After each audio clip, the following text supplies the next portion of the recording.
Asawang-asawa na ho ito. Kanina pa ho ito tumatawag kaninang umaga, hapon. Ma'am Cheryl, saan po ba kayo ngayon? Anong lugar? Taga ano po, taga Mindanao, pero andito ako sa Kuwait ngayon. Wala ho kayong asawa sa Mindanao? Hmm. Wala kang asawa? Opo, iwalay po.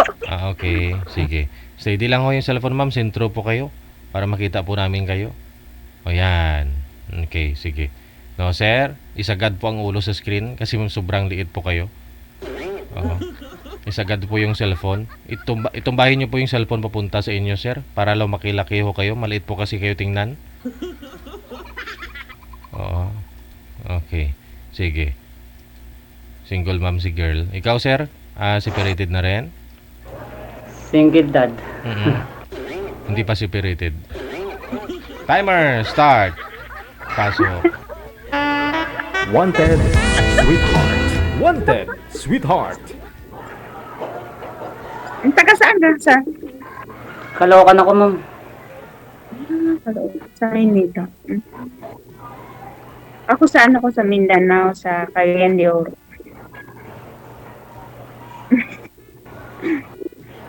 Ilan taong ka na, ma'am? Ano na, tanda na po. 39 po. Okay lang. 40 lang naman ako eh. 40. Mag-39 pa lang din ako. This year, 39. So, 39 na ako. Nakakaba pala pag first time. Ha? Oo. First time ko pang ganito eh. Kaya nahihiya ako. First time ko rin eh. First time mo. Kala ko lagi ka nandito. Single ma'am o single ano? Single mom. Single ma'am. May tatlo akong anak. Ay ano po, 4 yung anak ko. Pero yung panganay ko, nawala. Ganun. Yung pangalawa ko, ano yung edad niya? 19. Uniform pa ako kasi ano ba, hindi pa nakagising yung amo ko kaya na may free ako ngayon. Nag-antala ako sa isang amo ko. Ano oras na? Dito, alas 4. Ng hapon. Oh. Hindi pa gigising. Iwan ko kung bakit tatagalan sila. Mas mabuti para makapag-usap ako. Matagal ka na dyan? Ano po, 1 year and 6 months.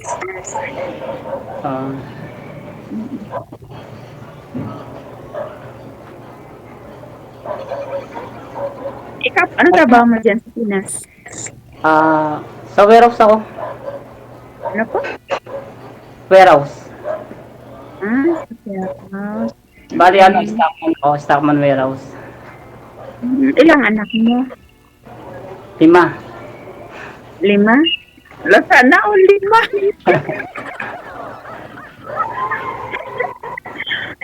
Nasaan ba yung asawa mo? Ng lalaki. Ganun ba? Bakit ba nito yung mga lalaki? Ganyang rason nyo? Isa yung ano eh. Isa yung nagkamali. Hindi naman ako eh. Ganun ba? Kapatid niya eh. Na nanlalaki pala siya. Ganun ba? Kasi paggabi kasi ako. Ano po? Umuwi na ako sa amin mga alas 10 ng umaga. Kasi Alas 10 pasok ng ko umaga. ng 5. Alas 5 ng hapon hanggang alas 2 na madaling araw. Tapos OT pa. Yun, hanggang umabot ng alas 10 yung OT namin. Umaga. Paggabi iba ang tumuloy sa kanya. Joke lang. Operation kasi kami sa warehouse kaya ganun eh. Ano po? Operation. Ganun ba operation din?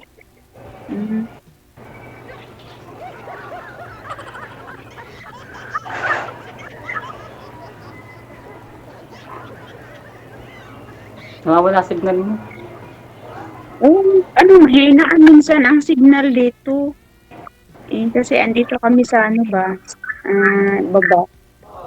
Kasi yung amo ko, yung bahay ng amo ko nandun sa taas. Ito yung ano lang to, kwarto sa mga katulong. Kasi ano po, sa isang bahay, tatlong pamilya.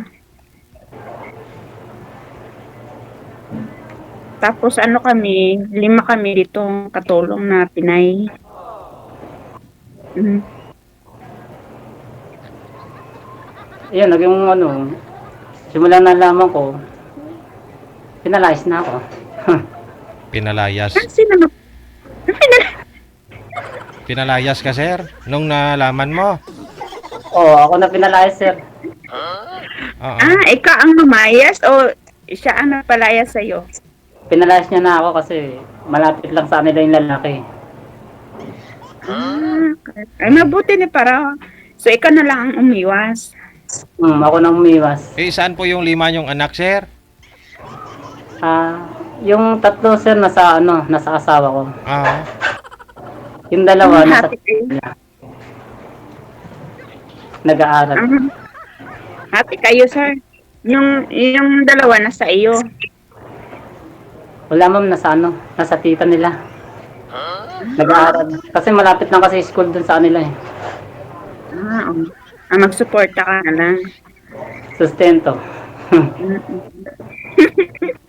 Mas mabuti yan eh. Pero minsan pumupunta sila rito. Mas mabuti kung ganun. Kung bisita sila. Ikaw ba, naghahanap pa? Nag-ano muna ako, nagpo-focus muna ako sa mga anak ko. Ako Kasi po, may college na ako eh. Ano na po siya, 3rd year college na nga yung next na pasukan. ganun. so bali, hindi ka naman naghahanap sa ngayon, ma'am. Kasi nakafocus ka sa mga anak mo. Depende po, sir, kung magkaintindihan.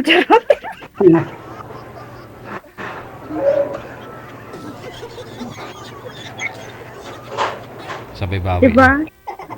Oo, depende naman. Depende lang yun, sir. Oy.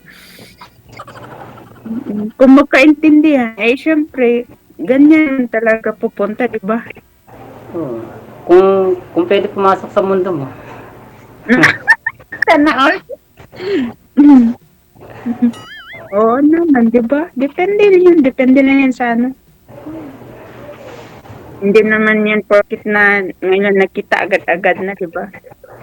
Oo. Pumasok sa mundo mo. Bigyan namin ng time na mag-usap-usap bago maganyan. Charot.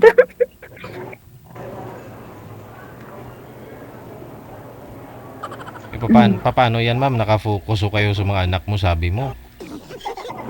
Oo, sir. Nakapokus ako sa anak ko. Pero kung may dumating, may kusang dumating sa akin, syempre, magana dyan, di ba?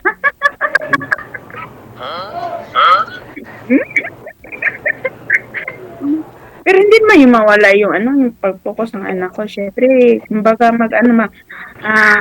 habang wala pa yung dumating sa akin, syempre, mag-focus muna sa anak ko. Pag meron dumating, depende lang yun.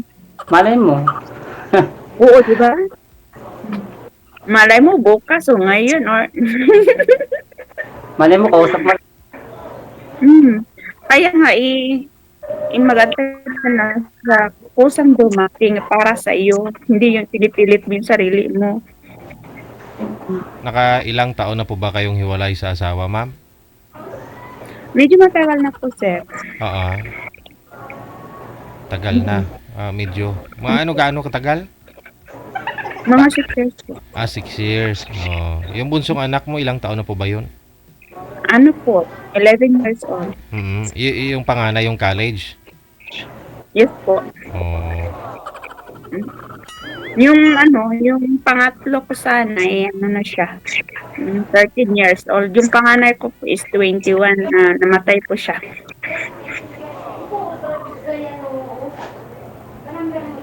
Nagkasakit. Kaya 3 na lang sila, 4 sana sila. Nakabahan ako. Bakit kinabahan ka? Kasi dami na.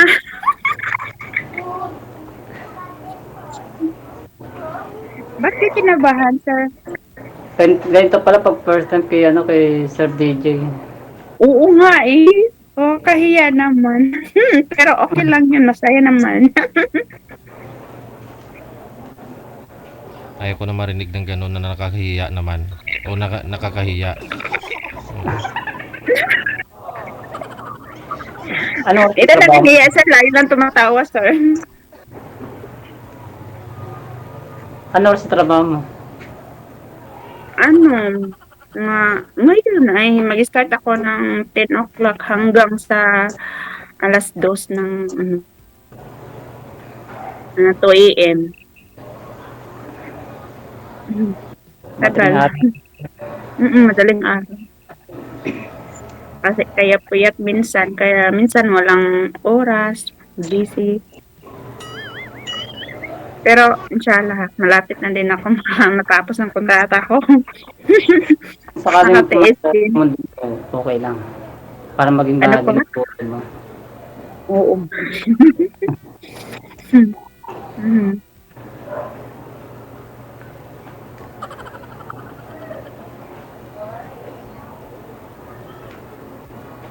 Ilan taon ang anak mo? Ang panganay ko 14. 14? Mas ano pa sa akin, mas matanda pa sa akin. Ang Walo. aga siguro mo nag-asawa. Ha? Aga mo nag-asawa? 22. 22. Mas maaga pa rin ako kasi 19 yung ano ko.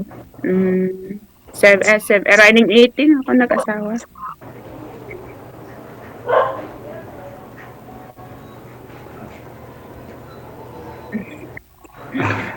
Yan.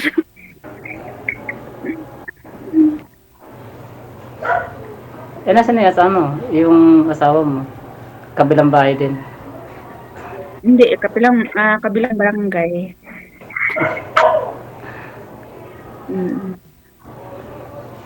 Pero hindi ko alam kung nasaan na yun. Kung di ko lang nalaman sa kapatid niya, di ko malalaman. Ganun ba? Hmm. Sa kapatid mo lang nalalaman. Sa kapatid niya. Mabuti na nalaman mo. Pero, buti nga nalaman ko. Pero nga dalawa sila. Bili mo na kayong balot kasi may naglalako ng balot.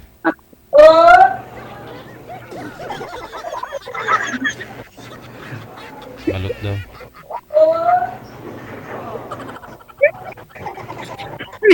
Meron kang bibenta. Nagsusupport naman po yung mga tatay ng mga anak mo, girl.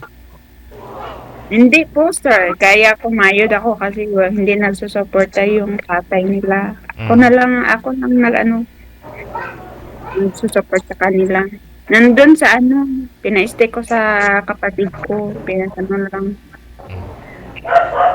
Pero 6 years may naging boyfriend ka naman? Wala talaga? Dati meron pero naghiwalay din. Kasi nga sabi mo nakafocus ka sa mga anak mo. Nag-focus ako sa mga anak ko. Yun ang mahirap kung may boyfriend ka tapos hindi ka nakafocus sa kanya, hati yung attention mo. Minsan, No? Kasi may boyfriend ka na pero nakafocus ka doon sa mga anak mo. Pero ngayon, focus ako sa anak ko. Focus din ako sa sa jowa ko pero hindi pinagtagpo sa hindi, LDR lang ho kayo? Hindi kayo nakita personal? Hindi po, kasi lang po. Sa chat lang po. Ay, Kasi nalalaman ko na may po siya. May iba pa talaga. Kaya takot na din ako maghanap ulit. Pero yung iba nahihirapan sa LDR, no? Kasi minsan, alam mo naman kung OFW, minsan hindi man pare-pareho yung amo na mabuti, mabait. Yun sa amin, minsan, sobrang busy. Kaya Saka, minsan yung lalaki hindi makaintindi na ganito, ganyan. saka makaiba yung oras. At saka iba yung oras, di ba? Talaga, tuunan mo talaga ng pansin para bigyan ka ng oras. Kaya nga, kasi minsan tumatawag, hindi sumasagot, magagalit, magdududa. Wala naman niya kung ano ang trabaho dito. Ay, umiwas na lang ako. Kung Para okay mo, walang bill. kunin ko yung ano mo, messenger, FB, mamaya. Ano po? Yung FB mo, kunin ko mamaya. Pagkatapos.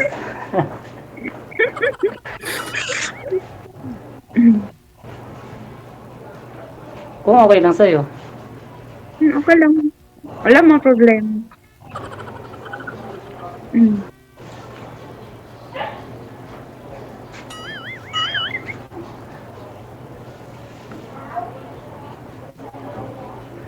Kailan uwi mo sa Pinas? Matagal pa. Hindi, ngayon December po, matatapos ko ng kontrata ko. Uwi ka ngayon December? Opo. Or, kung walang ipon, di mag-change employer muna tayo. Hindi na i-extend, pero mag-change employer lang dito kasi hindi na pwede magbalik ba. Kasi bawal pa yung Pinay na mag-ano dito, kumuha ng Pinay. Ganyan talaga kasi Pwede mahirap. ka makabalik dito pero sa amo mo, pero hindi man ako babalik sa amo ko. Oh, depende naman sa'yo kung gusto mo pa bumalik dyan eh. Hindi na ako babalik pero mag-change employer lang po ako dito sa Kuwait. Ah, Ay, naku, tumawag ng amo ko ba? Saglit lang. Saglit lang.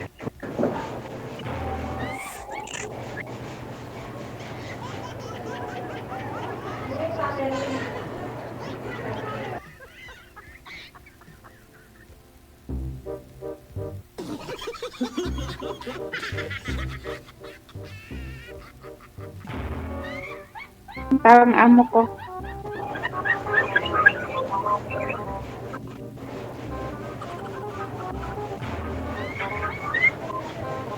Wala. Priority ang trabaho, sir. Wala tayong magawa. Yun na lang siguro Connected naman na po kayo sa isa't isa. Maraming salamat sa time. Pwede mo siya i-PM, sir Tapos kung mag-reply, pagpatuloy nyo lang pag-uusap ninyo. Thank you. Wanted, sweetheart. Wanted, sweetheart.